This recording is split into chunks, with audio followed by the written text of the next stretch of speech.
आखिर क्या लत लगी थी डैन को? परिस्थितियों में क्या क्या परिवर्तन आते हैं? स्टोरी क्योंकि लंबी है, इसलिए हमने इसको 2 भाग में बनाने का फैसला किया था। पहला भाग आपने देख लिया, आगे का भाग बहुत ही इंटरेस्टिंग है।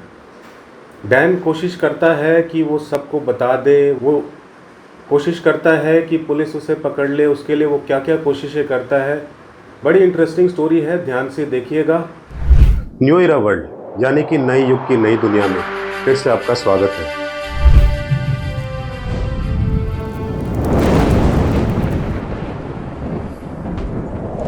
डैन को एक और लत लग गई थी। वो टैड वेबसाइट पर जुआ खेलना जारी रखता था, जो ऑस्ट्रेलिया में सबसे बड़ी साइट थी। वह लगातार हारता रहा और उसका घाटा $40,000 तक पहुंच गया, लेकिन वह अभी भी जुआ खेल रहा था। कल्पना करें, स्थिति इस बिंदु पर पहुंच गई थी जहां एक दिन सट्टेबाजी वेबसाइट मैनेजमेंट ने बार मालिक से संपर्क किया।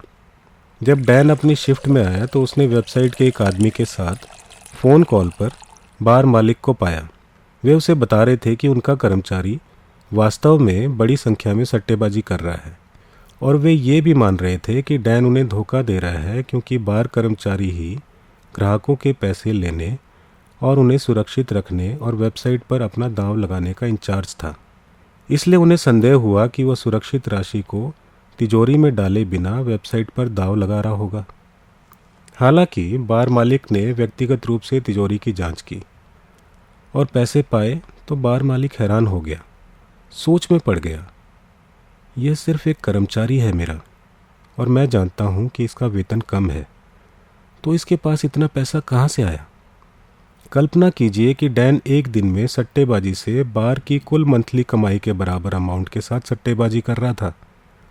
ऑब्वियसली इन अमाउंट्स ने संदेह पैदा किया, इसलिए सट्टेबाजी वेबसाइट, जो टैब के रूप में जाना जाता था, उसने डैन का खाता बंद कर दिया और उसके साथ सट्टेबाजी करने पर बैन लगा दिया। बार के मालिक ने भी उसे निकाल दिया, क्योंकि सभी को डाउट था कि वह किसी संदिग्ध, अवैध या गैरकानूनी काम में शामिल था। पहली बात जो उनके दिमाग में आई थी वो ये थी कि कहीं ये ड्रग डीलर तो नहीं, इसलिए उन्होंने तुरंत नाता तोड़ दिया। छोटे शहरों में खबरें स्वाभाविक रूप से तेजी से फैलती हैं। यही कारण है कि खबर उसके मंगेतर तक पहुंच गई और उसने एक फ़ोन मैसेज के माध्यम से यह लिखकर उससे रिश्ता तोड़ दिया कि उसे नहीं पता क्या हुआ, लेकिन वह इसका हिस्सा नहीं बनना चाहती, और उनके बीच सब खत्म हो गया है। जीवन परेशानियों से घिरने लगा। डैन को लगा कि उसे अपनी भावनाओं को व्यक्त करने के लिए किसी की ज़रूरत है, और उसके सबसे करीबी दोस्त मार्क से ज़्यादा उपयुक्त कोई नहीं है। इसलिए डैन ने मार्क को बुलाया और पूरी कहानी उसने उसे बता दी कि उसे बैंक प्रणाली में एक गड़बड़ी मिली है और वह जितना चाहे उतना पैसा निकाल सकता है। मार्क ने उत्तर दिया कि वह इसमें शामिल नहीं होना चाहता, लेकिन इससे उसका दृष्टिकोण नहीं बदलेगा। वह अभी भी उसका दोस्त बना रहेगा। वो एक वीकेंड था और डैन ने अपने खर्च पर एंजॉयमेंट के लिए मेलबर्न की यात्रा करने का सुझाव दिया। मार्क ने कहा, क्यों नहीं? मेलबर्न वह शहर है जहां डैन रहता था, जैसा कि कहानी की शुरू में बताया था आपको कि वो वहीं काम करता था कैसीनो में, और फिर अपनी मंगेतर की वजह से वांगारा आ गया था, जो अब उसे छोड़ चुकी है। मार्क के साथ डैन ने ट्रेन ली और जब वे शहर में पहुंचे, सबसे शानदार होटलों में से एक 5 स्टार होटल क्राउन टावर्स में रुके। शहर की ओर देखने वाले विशाल कमरे की खिड़की के सामने खड़ा डैन पहली बार पैसे की ताकत को महसूस करते हुए एहसास कर रहा था कि पैसा उसके लिए बेहतर जीवन बना सकता है। लेकिन निश्चित रूप से उस रात भी उसे एटीएम के पास जाना पड़ा। ये कुछ ऐसा फिल्मी सा था कि आज आग नहीं जलाई तो जानवर आके खा जाएंगे। दैनिक ट्रांसफ़र ऑपरेशन करने के लिए वह एक रात भी नहीं चूक सकता था। अगले दिन डैन और उसका दोस्त मार्क होटल के कैसीनो में गए और हज़ारों डॉलर का दाव लगाना शुरू कर दिया, और स्वाभाविक रूप से हर बार अधिक से अधिक पैसा खो दिया। हालांकि उन्हें परवाह नहीं थी, और उन्होंने सोचा कि उनके पास असीमित पैसा है, इसीलिए हर रात को इस कैसीनो में खेलने जाएंगे। कुछ दिनों बाद मार्क को शहर लौटना पड़ा क्योंकि उसके पास काम की कुछ कमिटमेंट्स थी। डैन ने मेलबर्न में ही रहने का फैसला किया। वहाँ का जीवन अन्य जगहों की तुलना में अधिक मधुर था, विशेष रूप से असीमित धन के साथ। केवल एक चीज़ जो उसके लिए बाधा बन रही थी वह थी एटीएम से निकासी, क्योंकि इससे कोई फ़र्क नहीं पड़ता था कि वह कितनी राशि निकालना चाहता था, लेकिन यह मशीन में मौजूद धन तक ही सीमित था, क्योंकि आम तौर पर मशीनों में बड़ी मात्रा में पैसे नहीं होते। इसलिए उसने एक साहसिक कदम उठाने का फैसला किया। पैसा उसके खाते में था। कल्पना करें कि उसका बैलेंस $500,000 तक पहुंच गया था। इसलिए यदि वह एक बड़ी राशि निकालना चाहता था, उदाहरण के लिए $1,00,000, तो उसे बैंक के अंदर से निकालना होगा। यह निश्चित रूप से डरावना था, क्योंकि डैन को पता था कि वह आखिरकार चोरी कर रहा है। वह मूल रूप से उजागर होने से डरता था और हमेशा सोचता था बैंक से कॉल आएगी या पुलिस उसके कमरे के सामने दरवाजे पर दस्तक देगी। इसलिए बैंक में जाना और अंदर से पैसे निकालने की कोशिश करना एक साहसिक कदम था, जिसके लिए बहुत हिम्मत की ज़रूरत थी। कुछ दिनों तक झिझकने के बाद डैन ने इसे आजमाने का फैसला किया, लेकिन उसे इसे सावधानी से करना था और इसे धीरे धीरे करने में चतुर होना था। एक और बात थी, मशीन से आसानी से पैसे निकाल सकता था, लेकिन उसका लक्ष्य उनकी प्रतिक्रिया जानना भी था और चेक करना था कि अभी तक उसका किया छुपा हुआ है कि नहीं। इसलिए वह घबराए हुए बैंक में दाखिल हुआ और बैंकर के पास गया, आईडी दी और उनसे $11,000 निकालने के लिए कहा। बैंकर ने कहा ठीक है और उन्हें $11,000 दे दिए। फिर डैन ने उनसे पूछा खाते में कितना पैसा है। बैंकर ने जांच की और कहा कि आपके पास $5,37,000 है। डैन ने शांति से उत्तर दिया धन्यवाद, लेकिन वास्तव में वह बहुत तनाव में था।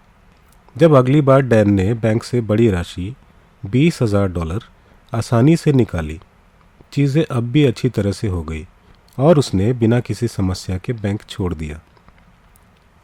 तीसरी बार उसने $1,00,000 निकालने का फैसला किया। जब इस बार उसने $1,00,000 निकालने की रिक्वेस्ट की, तो रिक्वेस्टेड अमाउंट सौंपने से पहले बैंकर मैनेजर की मंजूरी लेने के लिए अंदर चला गया। काफ़ी देर हो गई। एक एक मिनट भारी था। 5 मिनट, 10 मिनट, 15 मिनट बीत गई। डैन उत्सुकता से और इस डर से इंतज़ार कर रहा था कि उन्हें कुछ पता चल गया क्या वे पुलिस तो नहीं बुला लेंगे। समय निकलता गया। काफ़ी समय बीतने के बाद बैंकर वापस लौटा और पूरी राशि यानी कि $1,00,000 नकद उसे सौंप दी। अब डैन के पास एटीएम से निकाले जाने वाली राशि की सीमा नहीं थी। अब वो बैंक से सीधे अपनी इच्छा अनुसार कोई भी राशि निकाल सकता था। लेकिन अंदर ही अंदर कहीं ना कहीं इस सब के बावजूद वह आश्वस्त था कि वह आज नहीं तो कल बेनकाब हो जाएगा। उसकी सोच ये थी कि अब उसे मौके का फ़ायदा उठाना होगा और जितना संभव हो सके अपने पास मौजूद पैसों का आनंद लेना होगा, क्योंकि एक दिन ऐसा आ सकता है जब उसे गिरफ्तार कर लिया जाएगा और फिर वह संभवतः लंबे समय के लिए जेल जाएगा। डैन ने फ़ोन किया। उसके करीबी दोस्त मार्क सहित उनके दोस्तों के एक समूह को कुछ दिनों के लिए छुट्टी लेने और मेलबर्न आने के लिए कहा। उसने उनसे कहा कि वे शानदार होटलों में रुकेंगे, बेहतरीन रेस्टोरेंट्स में भोजन करेंगे और उन गतिविधियों में शामिल होंगे जिनके बारे में उन्होंने अपने जीवन में सपने में भी नहीं सोचा होगा। मित्र हैरान थे, विशेषकर वो जो सच्चाई नहीं जानते थे। डैन ने उनमें से एक को अपने द्वारा खोजी गई गड़बड़ी के बारे में बताया। अब 2 दोस्त थे जो गड़बड़ी के बारे में जानते थे और तीसरा सिर्फ अपने दोस्तों के साथ समय का आनंद ले रहा था। इन चारों ने शहर में कोई जगह नहीं छोड़ी। वे होटल, रेस्टोरेंट और दुकानों में गए, अत्यधिक पैसे खर्च किए। वे लिम्बोजिन में यात्रा करते थे, वे रेस्टोरेंट या पब में जाने के लिए हेलीकॉप्टर का भी इस्तेमाल करते थे। डैन बार या रेस्टोरेंट में सभी को आमंत्रित करता और कर्मचारियों को बोलता कि बिल उस पर ही है और सभी के लिए भुगतान करता। जब उसका सामना किसी ऐसे व्यक्ति से होता जो उसके वाइब्रेशन से मेल खाता था तो वो उसे अपनी पार्टियों में आमंत्रित करता। कभी कभी डैन पार्टी के लिए होटलों में पूरे पूल्स किराए पे ले लेता, कभी कभी वह होटल में पूरी मंजिल किराए पे ले लेता और लोग इसे भव्य पार्टी में बदल देते। जीवन में बर्बादी के पायदान पर चढ़ते हुए अब वो ड्रग्स भी लेने लगा था। इस अवधि के दौरान उसका यही जीवन था। उसके पास से गुजरने वाले किसी भी व्यक्ति को खर्च नहीं करने देता था वो। यदि वो किसी रेस्टोरेंट में दोपहर को भोजन करता तो वेटर को सैकड़ों डॉलर टिप मिलती, लिम्बोसिन के ड्राइवर को उससे भी अधिक टिप मिलती, होटल के कर्मचारियों को भी उनका हिस्सा मिलता। जो कोई भी डैन से मिलता था उसे भाग्यशाली माना जाता था और उसके दोस्त किस्मत वालों की लिस्ट में टॉप पर थे। वह उन्हें वही खरीद देता जो वह चाहते थे, यहाँ तक कि उन्होंने उनके सारे कर्ज भी चुका दिए, जिसमें बड़े पैमाने पर स्टडी लोन भी शामिल थे। डैन के साथ एक बार ऐसा हुआ जब वो एक सड़क पर चल रहा था, उसने एक गिटारिस्ट को राहगीरों के लिए बजाते हुए देखा और उसे उसका प्रदर्शन पसंद आया। हालांकि कोई भी आसपास खड़ा नहीं था। उसने लोगों को उसके आसपास इकट्ठा होने के लिए पैसे दिए और एक सम्मानजनक राशि दान की। दूसरी बार वो एक रेस्टोरेंट में बैठा था और एक बुजुर्ग जोड़े से मिला जो विदेश में हवाई यात्रा करना चाहते थे, लेकिन उनके पास पर्याप्त पैसे नहीं थे यात्रा के लिए। भुगतान करने के लिए उन्होंने अपनी योजनाओं को बदलने और ऑस्ट्रेलिया में एक घरेलू यात्रा पर जाने का फैसला किया था। लेकिन डैन तो फिर डैन था। उसने उन्हें $40,000 नकद दे दिए ताकि वे अपना सपना पूरा कर सकें। अजीब ही था डैन। वो जो काम करता था उनमें से एक ये था कि जब भी उसे कोई बेघर व्यक्ति मिलता था सड़क पर, वह उसके लिए आलीशान होटलों में रातें बुक कर देता। एक दिन हिल्टन होटल से उसे फ़ोन आया और बताया कि जिस व्यक्ति के लिए उन्होंने कमरा बुक किया था, जब वह कमरा छोड़कर गया तो उसने तौलिए, प्रेस और कॉफ़ी मशीन भी उठा ली, वहाँ से सब चुरा लिया। डैन बेशक हंसा और होटल मैनेजमेंट से कहा कि वह उनके लॉस के पैसे दे देगा। डैन ने ये सभी चीज़ें खुशी के साथ की, क्योंकि उसका दृढ़ विश्वास था कि अगर उसके पास पैसा है तो क्यों ना इसे दूसरों के साथ साझा किया जाए। इस कार्य से उसे एक तरह की खुशी मिली, खासकर जब उसने उनकी प्रतिक्रियाएं देखी। साथ ही उसके द्वारा महसूस किए गए अपराध बोध को इन फीलिंग्स ने कम कर दिया। शायद उसने खुद को रॉबिन हुड के रूप में देखा, जो अमीरों से चोरी कर रहा था और गरीबों को दे रहा था।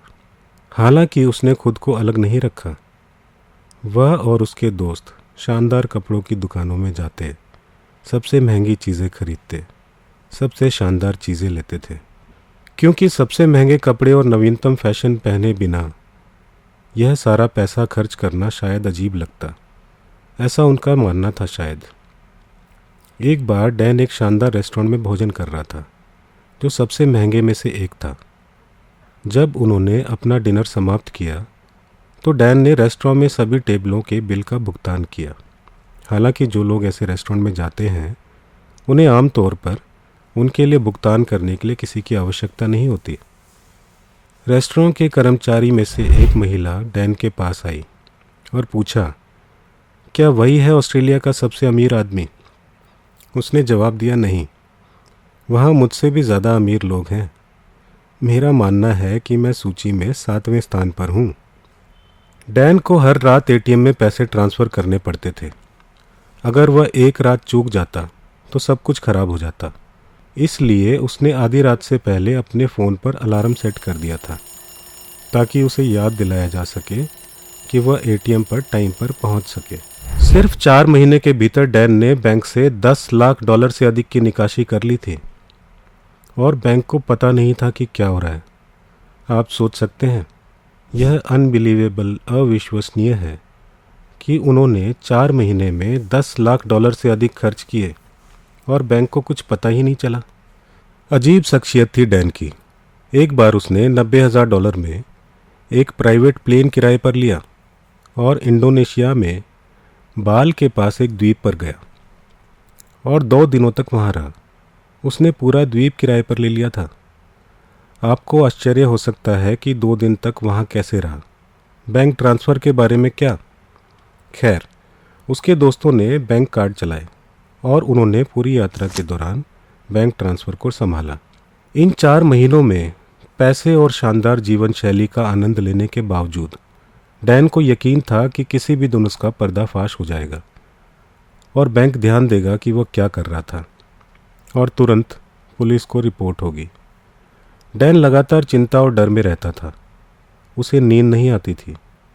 जब भी वह इन भावनाओं को महसूस करता था तो वह भूलने के लिए खुद को शराब में डुबो देता था, जिससे 4 महीनों की उथल पुथल के बाद उसकी स्थिति खराब हो गई थी। वह एक ऐसे बिंदु पर पहुंच गया जहां वह अपने भीतर चिंता और भय के साथ नहीं रह सकता था। यहाँ तक कि उसे ज़रूरत से अधिक पैसा खर्च करने के लिए गिल्ट और पश्चाताप की भावना महसूस हुई। डैन ने अपने 3 दोस्तों को इकट्ठा किया और उन्हें बताया कि उसने रुकने का फैसला किया है क्योंकि वह असहनीय दबाव में जी रहा था। शुरू में उसके दोस्त इस खबर से हैरान और निराश थे, लेकिन डैन ने उन्हें समझाया। उसने उनसे कहा कि एक आखिरी निकासी करेगा और उनमें से प्रत्येक वह ले जा सकता है, वह खरीद सकता है, चाहे वो नकद हो या कुछ और हो। डैन अंतिम ट्रांसफ़र ऑपरेशन करेगा और अपने दोस्तों को वह दिया जो वे चाहते थे। अब बैंक से निकाली गई राशि $16 लाख तक पहुंच गई थी। 4 महीने में पहली बार वो एटीएम नहीं गया और ना ही कोई ट्रांसफ़र किया। निश्चित रूप से अब पूरी राशि $16 लाख उसके खाते में वापस कर दी जाएगी और उसका बैलेंस नेगेटिव हो जाएगा। वह $80,000 की नकद राशि के साथ होटल में रुका था। उसने ये सारा पैसा होटल के कमरे के बाथरूम के टब में रख दिया था। डैन किसी भी समय बैंक से कॉल आने या यहाँ तक कि पुलिस द्वारा अचानक छापेमारी की आशंका में कमरे में ही रहा। उसे उम्मीद थी कि बैंक को अब तक खबर मिल गई होगी जब उनके खाते से $16 लाख डेबिट हो गए थे। वास्तव में कुछ दिनों के बाद उसे बैंक से फ़ोन आया और उन्होंने कहा कि हमने आपके खाते में कुछ अजीब गतिविधियां देखी हैं। क्या आप बता सकते हैं क्या हो रहा है? डैन ने उत्तर दिया, मुझे नहीं पता, आप मुझे बताएं। उन्होंने जवाब दिया, हम मामले की जांच करेंगे और आपसे संपर्क करेंगे। यदि हमें पता चलता है कि आपने कुछ गलत किया है तो हम पुलिस को इसकी रिपोर्ट करेंगे और हम आपको चेतावनी देते हैं कि आप भागने या हमसे बचने की कोशिश न करें। डैन ने उन्हें बताया कि ठीक है और वह होटल में इंतज़ार करता रहा। दिन बीतते गए और उसने उनसे कुछ नहीं सुना। 1 महीने के बाद उसने खुद फ़ोन करने का फ़ैसला किया ताकि यह पता लगाया जा सके कि हो क्या रहा था। इंतज़ार करते करते थक गया था और अनिश्चित स्थिति के बारे में चिंतित होकर उसने बैंक को फ़ोन किया। कर्मचारियों में से एक ने इंतज़ार करने के लिए कहा और वह उसे 20 मिनट से अधिक समय तक इंतज़ार कराती रही। आखिरकार बर्नी नाम के एक व्यक्ति ने, जो बैंक का मैनेजर या अधिकारी लग रहा था, उसने जवाब दिया। बर्नी ने कहा, मिस्टर डैन, आपको कोई पैसा नहीं मिलेगा। डैन ने पूछा क्यों? लेकिन मैं कोई पैसा लेना नहीं चाहता।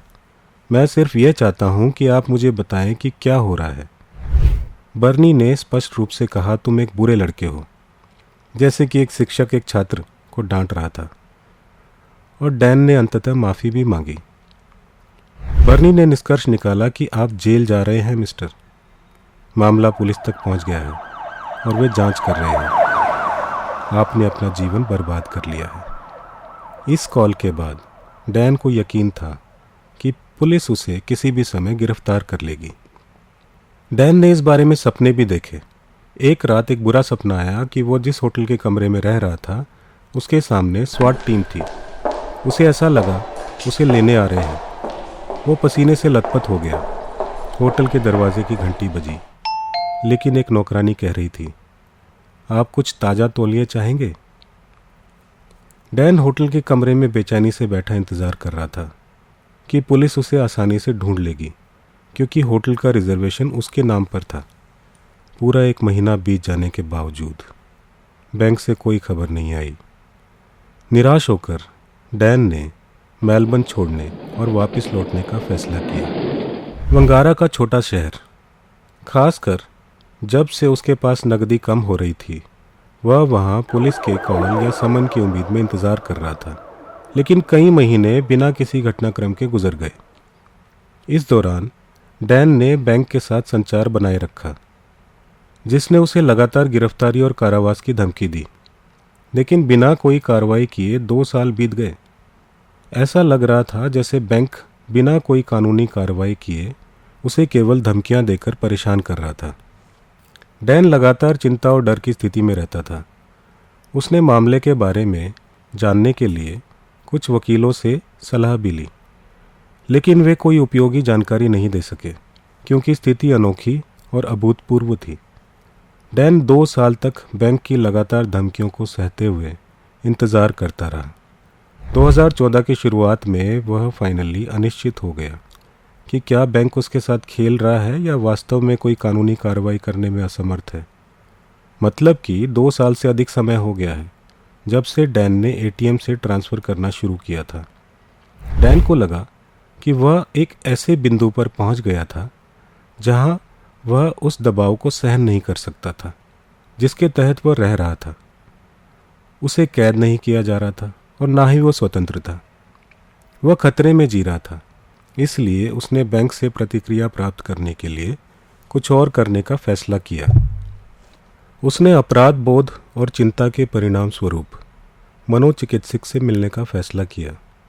उसे लगा जैसे उसे इस बारे में किसी से बात करने की ज़रूरत है। पहले मनोचिकित्सक ने कहा, मैं ऐसा करने के लिए योग्य नहीं हूँ। खैर, बाद में उसे एक लड़का मिला जो थोड़ा ज़्यादा समझदार था।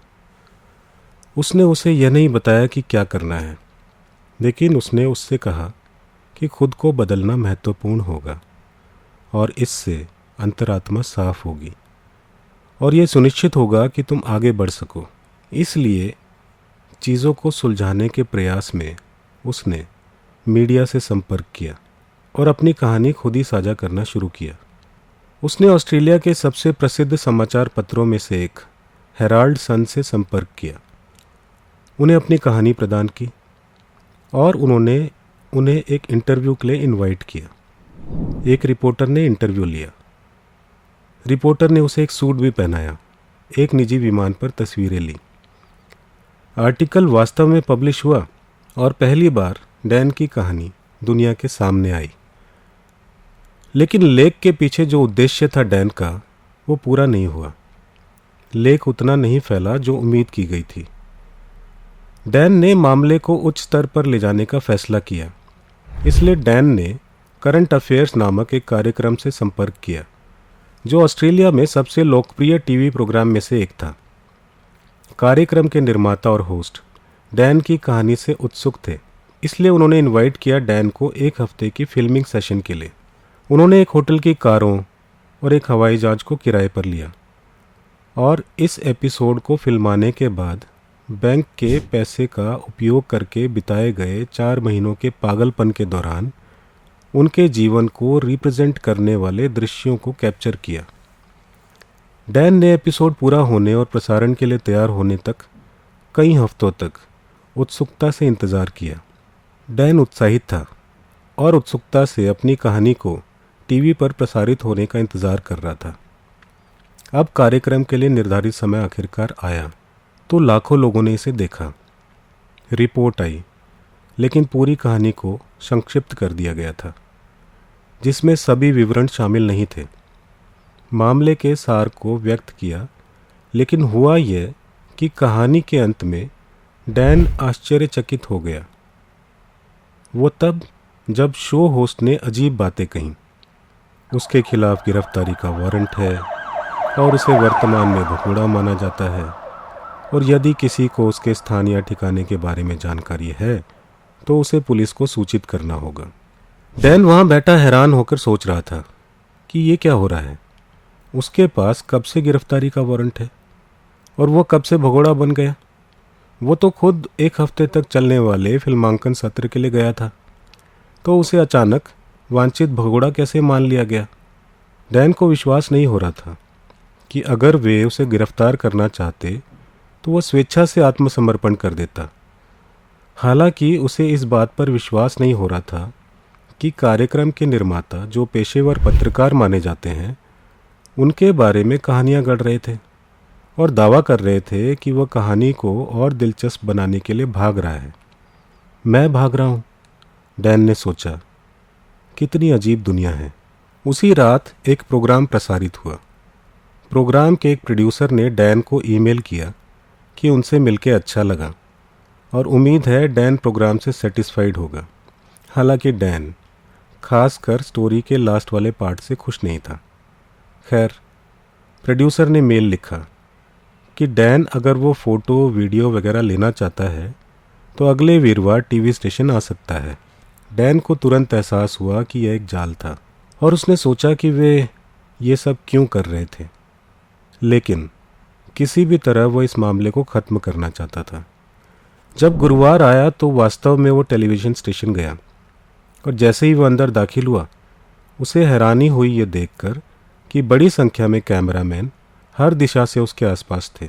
तभी एक पुलिस अधिकारी उसके पास आया और कहा कि आप यह सब देख रहे हैं, जबकि चैनल के कैमरे अभी भी फिल्म बना रहे थे। उसी क्षण डैन को समझ में आया कि उन्होंने ये सब क्यों किया है। फिल्मांकन के लिए अपनी कहानी को जारी रखना चाहते थे और उसकी गिरफ्तारी के साथ अपनी कहानी को समाप्त करना चाहते थे, जैसे कि वे नायक थे जिन्होंने अपराधी को फंसाया और उसे पकड़ लिया, जबकि वास्तव में डैन ही वह व्यक्ति था जो इस समय बैंक या पुलिस की कार्रवाई का इंतज़ार कर रहा था। और वह वही था जिसने सक्रिय रूप से संपर्क किया इस कार्यक्रम का हिस्सा बनने के लिए। अपनी कहानी साझा करने के लिए वो खुद आगे बढ़ा था। जिस पुलिस अधिकारी ने डैन को गिरफ्तार किया था वह उसे पुलिस स्टेशन ले गया और उसकी उंगलियों के निशान ले लिए और बिना किसी जांच या साक्षात्कार के उन्होंने डैन के लिए एक वकील नियुक्त करने के तुरंत बाद उसे जेल में डाल दिया। वकील ने डैन को अविश्वसनीय बातें बताई।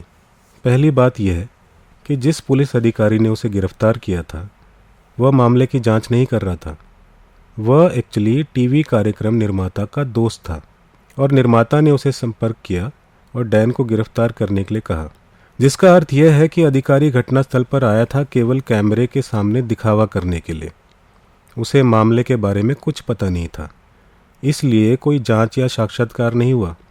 गिरफ्तारी पूरी तरह से उस कहानी पर आधारित थी जो कार्यक्रम में दिखाई गई थी, जिसमें डैन उपस्थित हुआ था और कबूल किया था कि उसने क्या किया। असल में पुलिस इस मामले की जांच भी नहीं कर रही थी और पहले तो कोई खुला मामला नहीं था। बैंक ने पुलिस को मामले के बारे में सूचित भी नहीं किया था। बैंक अपने सिस्टम में ऐसी गड़बड़ी जिसकी वजह से कोई 1,06,00,000 से अधिक की चोरी कर ले, इस बात को स्वीकार करते हुए खुद को उजागर नहीं करना चाहता था। यदि यह खबर फैलती तो बैंक के ग्राहकों का विश्वास खत्म हो जाता और वे ये महसूस करते कि यह बैंक सुरक्षित नहीं है और दूसरे बैंक में चले जाते और बैंक के स्टॉक गिरते और वो $16 लाख से दसियों गुना खो देते जो डैन ने चुराए थे। डैन को यह सब उसके बाद ही समझ आया।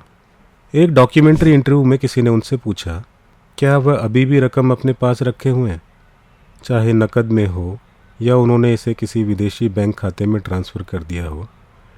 डैन ने जवाब दिया कि उनके पास कोई टिप्पणी नहीं है।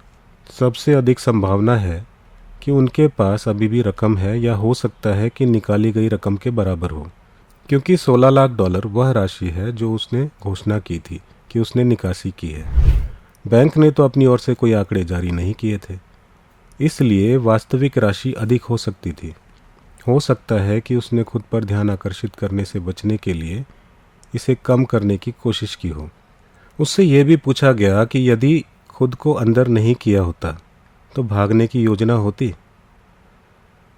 तो उसने बताया वो स्पेन चला गया होता, शायद मलोरका।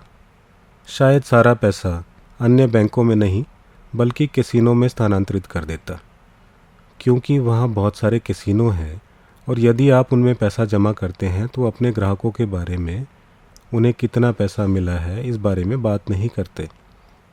अदालती मामला कैसे चला इस बारे में उसने बताया।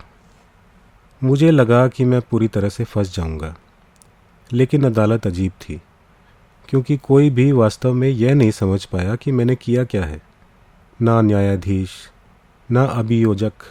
इसलिए यह बहुत अजीब था। कई खाली नज़रें थी। बैंक ने न्यूनतम सबूत उपलब्ध कराए। वास्तव में मैंने अपना अपराध स्वीकार कर लिया। 1 साल अंदर रहा। फिर मुझे 18 महीने की सामुदायिक सुधार आदेश पर बाहर जाने दिया गया। रिहाई के बाद सुना है कि वो अपने जीवन पर कहानी लिख रहा था और एक फिल्म भी बनाई जा रही थी।